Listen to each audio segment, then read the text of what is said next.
Classification is crucial to parasport. Without it, competitive sport is not possible or meaningful. It establishes who can and cannot compete and groups athletes into sport classes. Disabled people who are not eligible to compete at the Paralympic Games can continue to enjoy sport, but they are not on a Paralympic journey.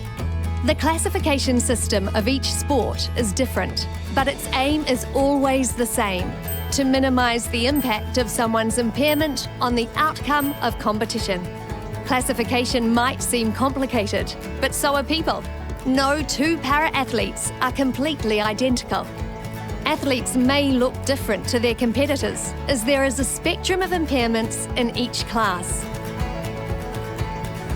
To be classified, athletes must submit medical information, go through sport and impairment-specific tests, and they may be observed in competition. During the classification process, athletes must give their best effort and a true reflection of their impairment. Athletes can choose someone to accompany them during this process. To enter a national competition, the athlete must go through national classification, run by the sport's national governing body. This should mirror international classification as much as possible. To enter an international competition, the athlete must undergo international classification, run by the sport's international federation. This outcome always overrules national classification. Classifiers work in panels of at least 2 and make decisions together. They decide which class an athlete competes in. They are trained by the international federation of that sport and must have relevant professional qualifications.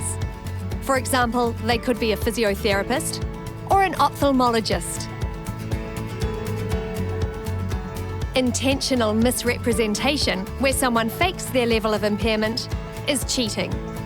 If it's proven, athletes or staff can face a maximum 4-year ban. Comparing competition results, personal bests, or season bests on its own is not evidence that an athlete has been misrepresenting their impairment. An athlete may change class for a number of reasons during their career. This does not mean that they were misrepresenting their impairment before they changed class. Depending on the nature of their impairment, an athlete could be classified multiple times during their career. An international federation can put an athlete through the classification process again if it thinks the athlete may have been given an incorrect class. Athletes may need to go through the classification process again when there are changes made to the sport's classification rules. Classification isn't the key to success in parasport. Different factors that impact on performance include talent, training technique, and good coaching.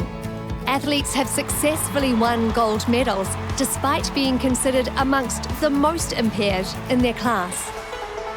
For further information, please visit our classification page at paralympics.org.nz.